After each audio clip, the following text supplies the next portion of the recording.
फलटण शहरातल्या वाढत्या गुन्हेगारीच्या पार्श्वभूमीवर फलटण पोलीस स्टेशन हे चालढकलपणा करत असल्याच्या बद्दल आवाज उठवण्यासाठी आज फलटण शहर भाजप तालुका भाजपचे सर्व पदाधिकारी सर्व या ठिकाणी आज शाहसाहेबांना निवेदन देण्यासाठी आले होते।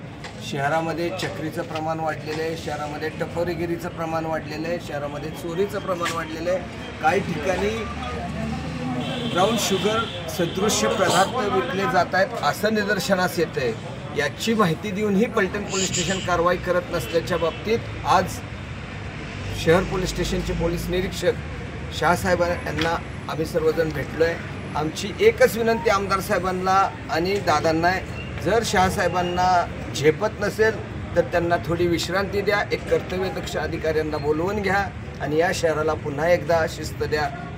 जी पूर्वी 30 वर्षापूर्वी या शहराला शिस्त होती ती शिस्त परत आली पाहिजे। ज्यासाठी आपल्याला सत्ता मिळाली त्या सत्तेचा वापर सर्वसामान्यांसाठी करू। मधल्या काळात प्रशासनाला लागलेली जी सवय बंगल्यावरनं आलेल्या आदेशानुसार नोंदणी करायच्या ही बदलली पाहिजे। सत्ता सर्वसामान्यांसाठी झाली पाहिजे आणि दुर्दैव आहे आमचं की आम्ही सत्ताधारी असून आम्हाला इथे यावं लागतंय आणि आम्हाला सांगावं लागते की शहरात हे घडतंय।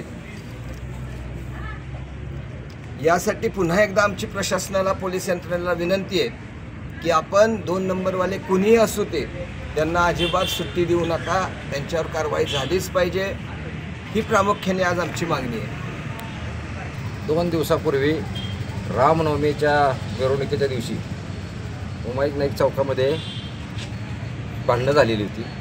त्या भांडणाची रात्री 1 वाजेपर्यंत जवळजवळ आम्ही थांबून त्या जे काही गुंड होते जे पार ते पोलीस दप्तरी गुंड म्हणूनच आहेत त्याची नोंद आहे, अशा गुंडांनी घरात जाऊन महिलेला शिवीगाळ केली, स्वतःची पॅन्ट काढली आणि त्यांना अश्लील शब्दात त्यांना शिवीगाळ केली।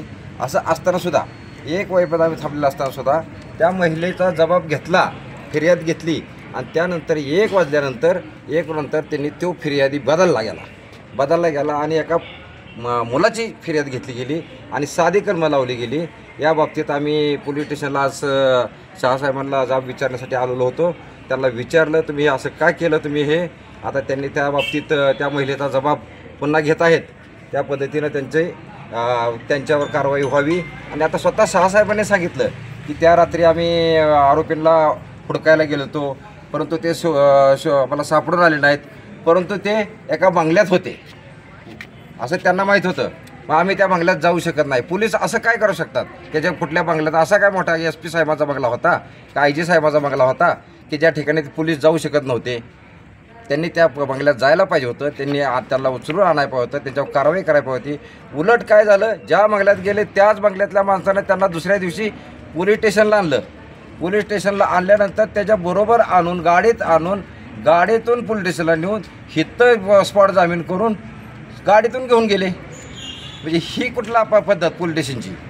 आणि माझं ते एक म्हणणं राहील की जर पोलीस स्टेशन ज्या आरोपींना जर संरक्षण देत असेल अशा माणसांच्यावर नेहमीच कारवाई होत जाती।